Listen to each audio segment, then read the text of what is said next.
All right. It looks like it's 12:03. Let's go ahead and get started. First and foremost, thank you so much for joining us for today's webinar on how to make the biggest impact on your next evaluation report. I know this is a topic that is near and dear to many of our hearts, right?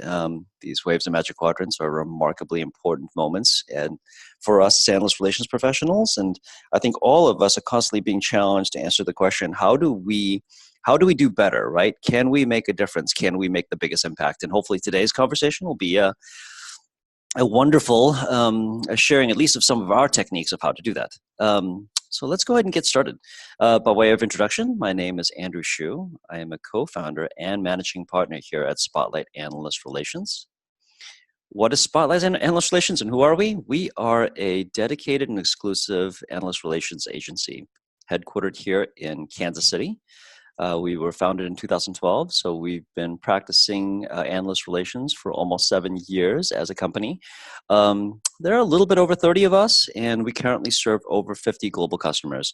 For some of our customers, we are the sole team doing execution and analyst relations, and for others, we are part of their overall teams augmenting and helping out their existing AR efforts.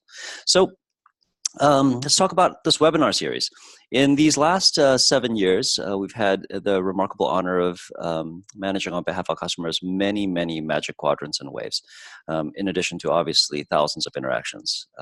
Through that process, we've learned a few techniques that have worked for us, obviously, and eliminated some that don't. So the intention of this webinar series is how do we all get better together? Can we share some of our techniques and back into the community and hopefully learn from you as well? So for those of you new to this, this is the intent. For those of you who have been here before, I apologize for having to go through the stock script again. Thank you for being so patient.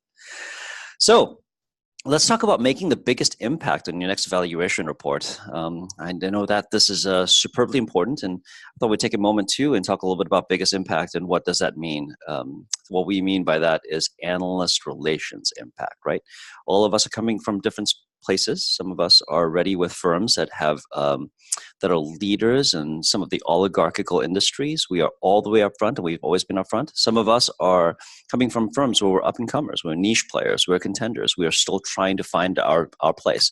Regardless of whether we're leaders today or whether we're just contenders getting started, our intention is, as analyst relations pros, how do we just make the biggest difference, right? And thus is our challenge.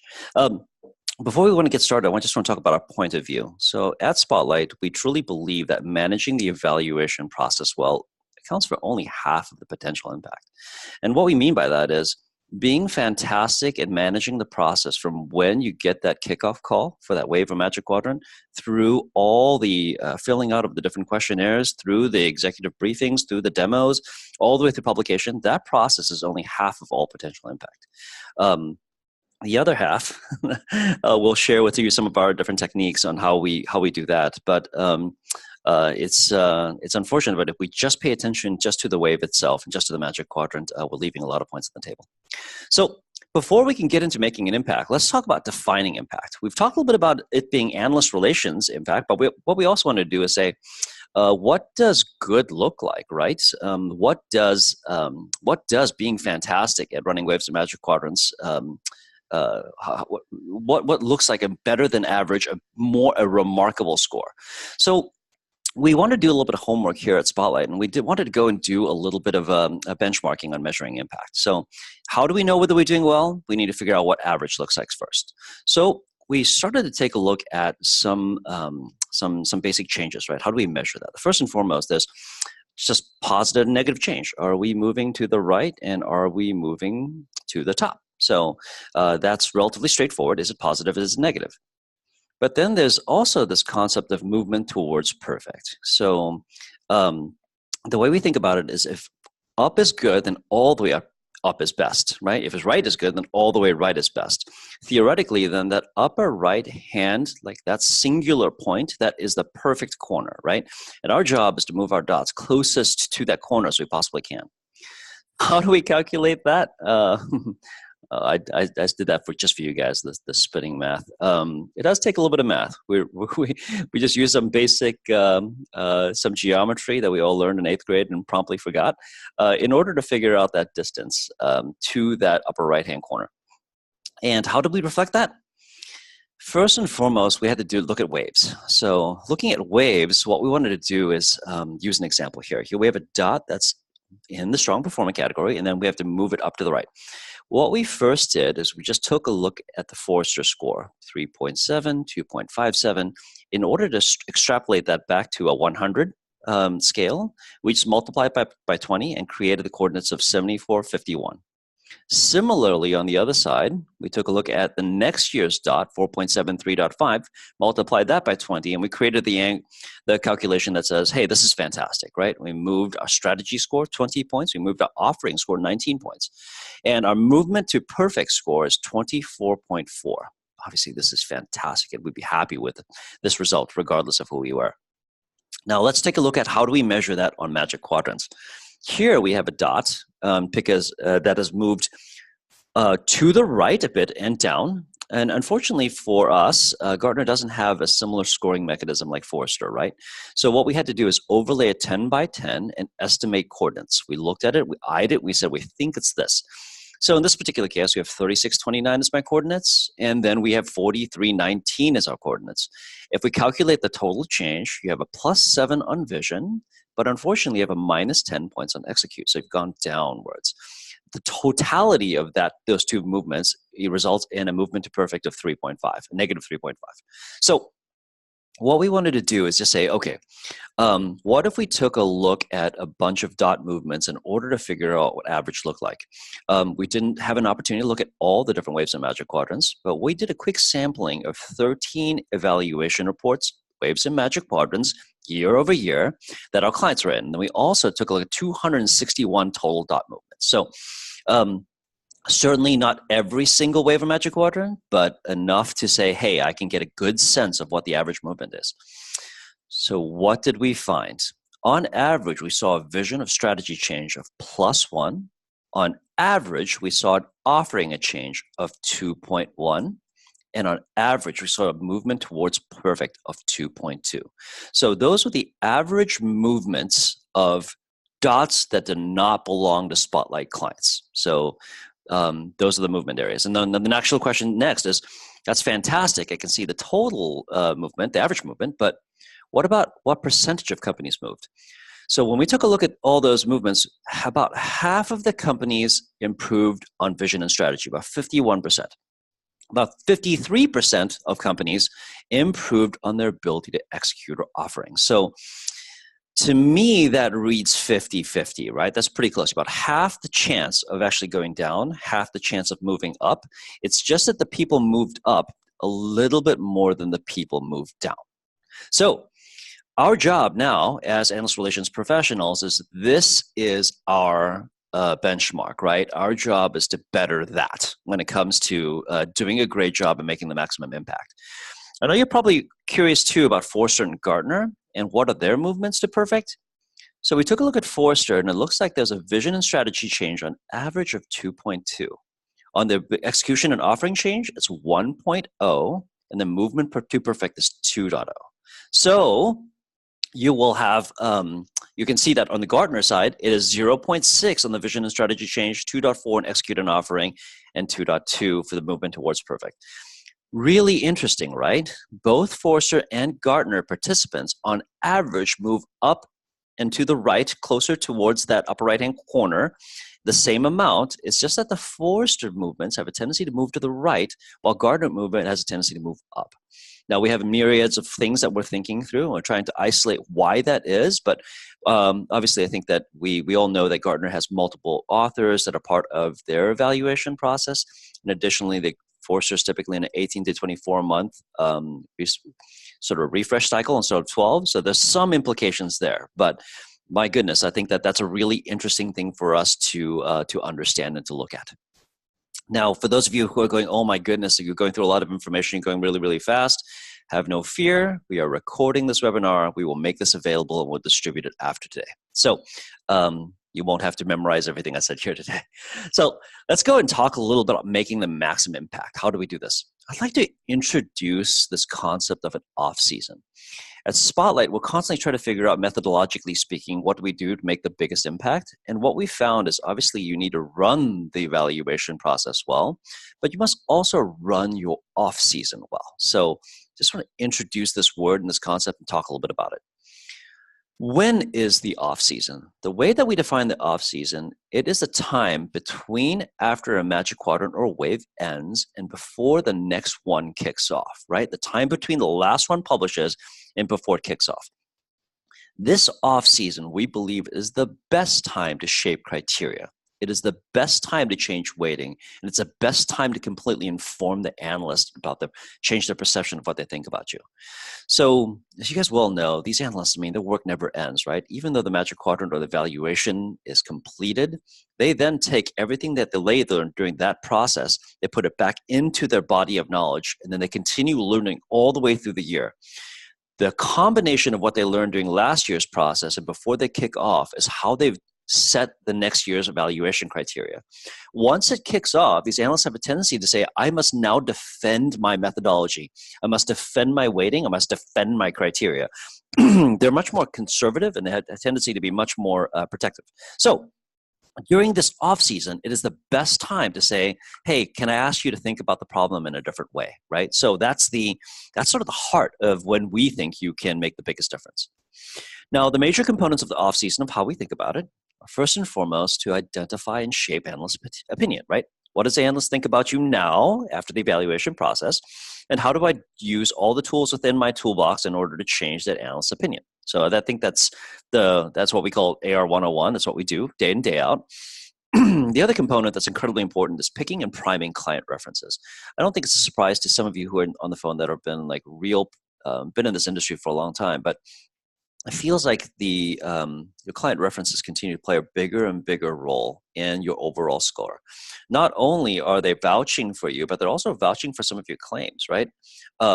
I say that I'm good at this. Does my client reference actually back that up? So client references are playing a bigger and bigger role. And finally, it's insufficient for us simply just to get the score itself. What we've learned is that in order to run the off-season well, you really have to integrate your AR efforts with the business. So marketing, products, so on and so forth are huge implications. So a point of view is that, hey, listen, this off-season is really important. It's not just kicking off and running that wave really well. It's all the time in between. And honestly, we think that's the off-season that accounts for the other half potential impact that us analyst relations pros can actually bring to the table.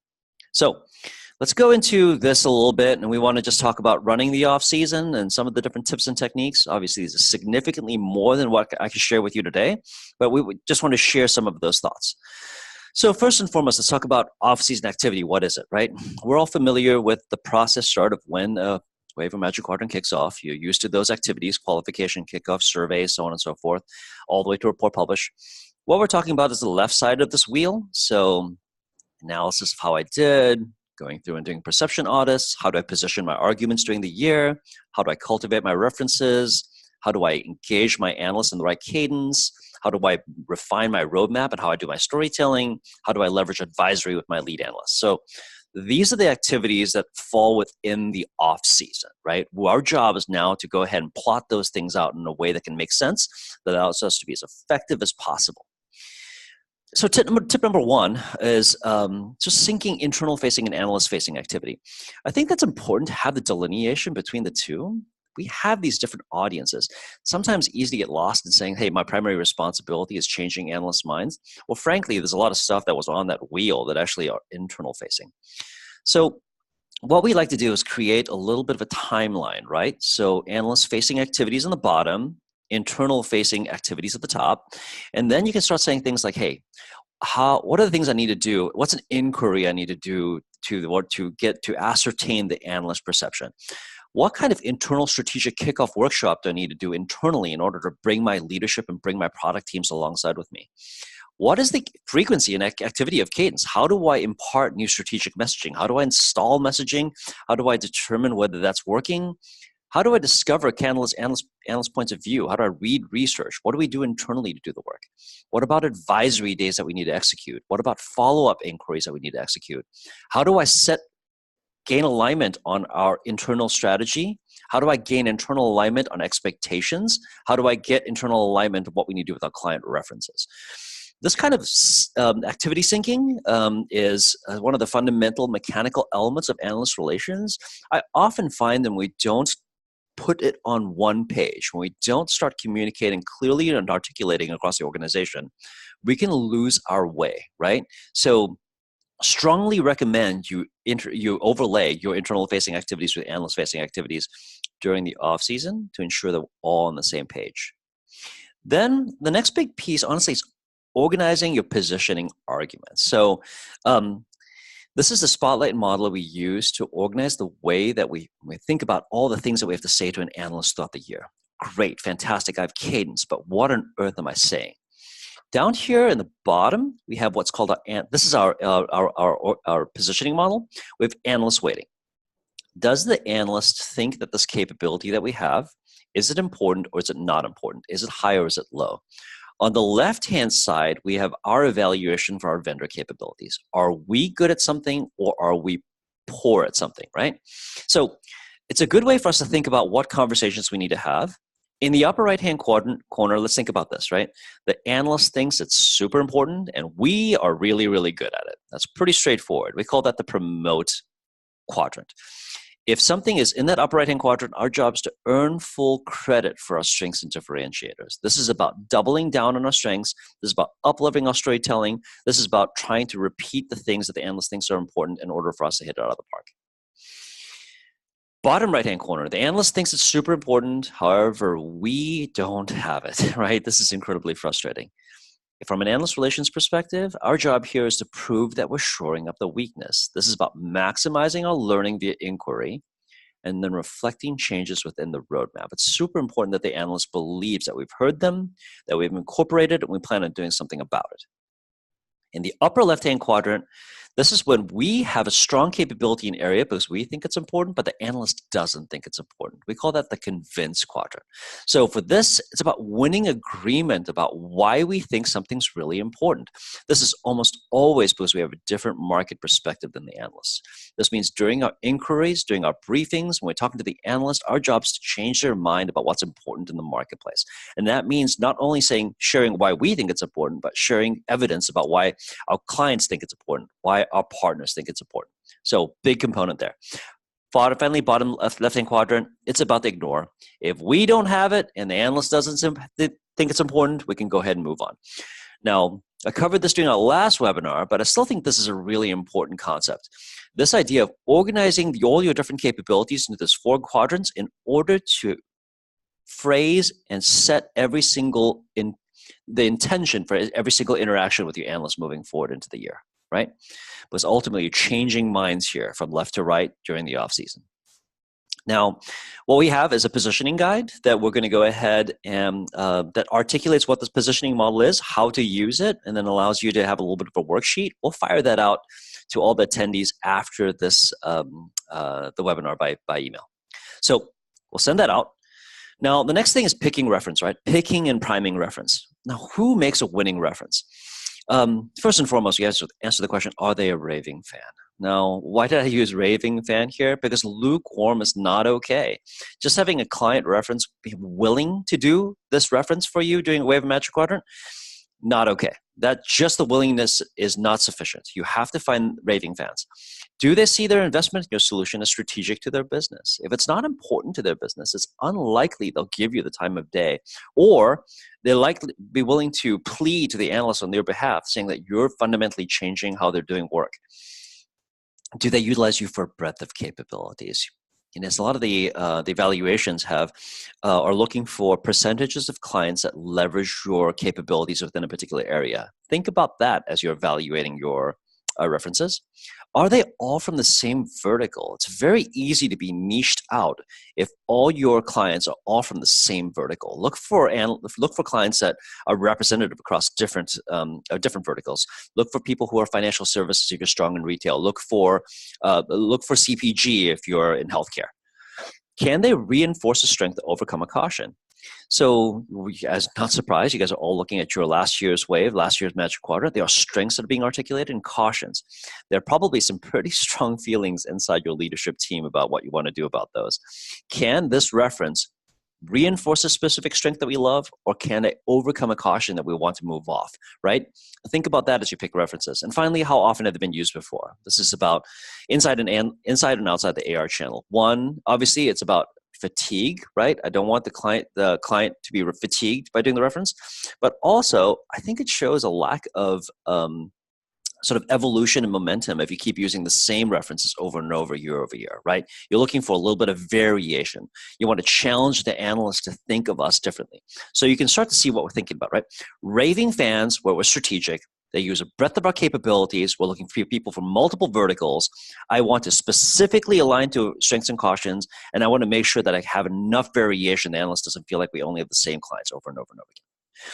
How do we prime these references? Priming references, by the way, hugely important. Always start sooner rather than later. What are some of the fundamental elements? First and foremost, treat them special. Notice that it didn't say treat them well. We would like to think that we all treat all clients well. For those that are going to be my most important references, it's about giving them VIP status. Do you have a CAB, an advisory board? Invite them to it. Do you have a client event? Give them special seating. Do you have a CEO talk day? Give them the first question. Make sure that they feel like they're special. Hear their frustrations early so you have time to fix it. This is something we see over and over again. You go into a wave Magic Quadrant and you hear about a frustration they have the first time based on what they're providing feedback to the analyst. And that's crazy, right? Start early. I would like to use you later this year for this wave of Magic Quadrant. What are the frustrations that you have with my team or my product right now? How can I make that better for you? Ask early, fix it quickly. Brief them on your strategy so you're aware of your long-term vision. This is a gotcha. If you have specific words in your strategy, our firm intends to be a leader in this category. We want to dominate these words. I want to install this nomenclature in the marketplace. If you don't go back to your client references and brief them on your long-term vision and your strategy, when they go into that wave or Magic Quadrant, they're liable to say, oh, does this vendor do this? I've never heard of it before. I've never heard of their ambition. Go brief them. Brief them before they go into this process and be your reference.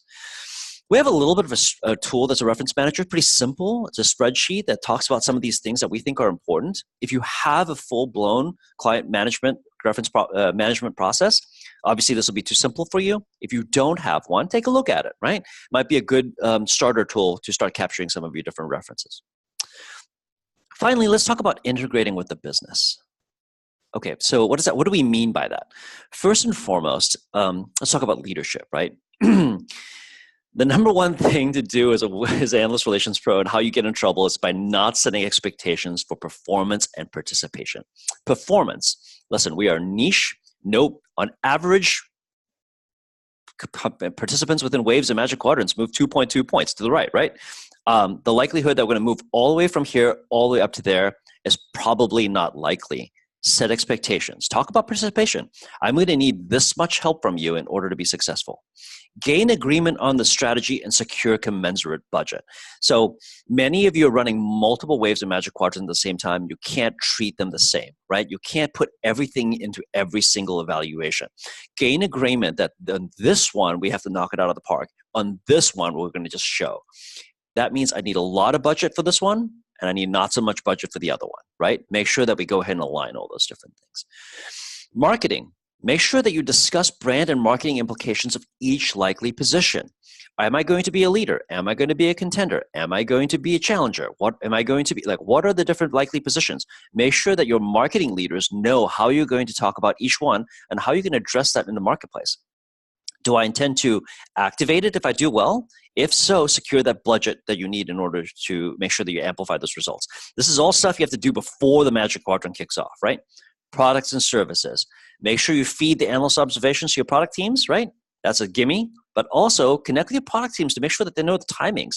You have to make sure that the GA version of it is released before the evaluation, right? You don't want to be caught flat-footed. And then finally, sales. We want to push for strengths that support our primary selling messages. We want to avoid cautions that are caustic our primary prospects. This is about integration with sales, so you know what you're pushing for inside and what you're emphasizing during all your evaluation process. Super important. Okay, so those things that you need to do during the off season. In closing, I think it's clear that you can see that the off season is no time to rest. I know it's exhausting to come out of these things. I know you're all tired. I know that you've used a ton of your political capital, but you have to quickly move into the off season. Not every evaluation warrants a full off season. You can't go all out for everything. So know which ones are the most important to your firm. Know which ones you can allocate all your resources to. Executive support is critical. Go make friends. We all know this, right? Go get executive support, because without it, they'll never execute an off-season program. They'll go, why am I talking and doing this now, even though we just came out of the wave or the magic quadrant? And then finally, serious client reference programs are serious work. Go to really, really win. If you're looking at all the way to the upper right, you're talking about people who have knocked it out of the park when it comes to this. Know that this takes work. Know that you need to allocate resources to it. Know that you need to get your leadership team to put people in place. Okay, a lot of words really, really fast, but hopefully those are some of the tips and tricks that we use. Focus on that off season. It's a real thing. Start introducing that nomenclature into your organization. Start lining up resources, because ultimately, the reason why we call it the off season is just the straightforward sports analogy, right? Champions are made in the off season. By the time the game starts, you've already lost a huge opportunity to make a difference. So, let's talk about our next webinar. Sounds like we have another webinar coming up on December 12th, which is, I think, about a month from now. During our last, this webinar series, and we kicked this off middle of this year, at the end of every one, we've managed to collect a remarkable number of questions we just haven't been able to answer. And that list of questions continues to pile up. And what we'd like to do is just do a live Q&A to answer those key questions on December 12th. On the screen with me is Christina Neal. She is a lead strategist at Spotlight, and she is the person who is the mastermind behind all this content. Her and I will be opening up a lot of your different questions, and we'll be talking through them and hopefully answering some of them in depth. We would love to connect, gather as many more questions as we possibly can between now and then. If you would please forward us any questions that you have, any feedback that you have, we would love to just make the session as productive as possible before we go into the holiday season. So send us your questions. We'll be talking about those during our next webinar. And then as a little bit of a reminder, actually not a reminder, because this is the first time I've said it, April next year in sunny, beautiful San Diego will be Gartner's Marketing Symposium. We would like to throw an analyst relations event during the Marketing Symposium. Right now, we're trying to figure out the best day, right? We're thinking that from a content perspective, we want to facilitate conversations about our biggest challenge. Is there an opportunity for us to do some best practice sharing? Obviously, some networking. I mean, we're all going to be going into a big show. Let's have an opportunity to share a cocktail together. So get together, do some work, get a little drink, but we're trying to figure out if it's best to do it the Sunday before or the Wednesday after. So I think that's a problem. We're trying to figure out. I'm going to go ahead and pop up a quick, if I can do it, a poll. Would you please take a look at this poll and answer, would you prefer us have this event the Sunday before, or would you like to spend the night on Wednesday so that we can, after the show? So I know Sunday's tough. Some of you are coming from the East Coast. However, you can get there early enough. I know that if you stay on Wednesday, we looked up the flights, and you can't get all the way back to New York in time without spending a night. So please keep voting. Even if you're not planning on coming to this specific symposium, would you please let us know in general and vote anyways? It'd be fantastic to know if you prefer to come in early or prefer to stay late for an event such as this. Wow. That is fantastically even. Okay. That said, let's see, 12:32. Are there any obvious questions? So maybe a question that we can answer? I'm taking a look at this. I know that we're up on time.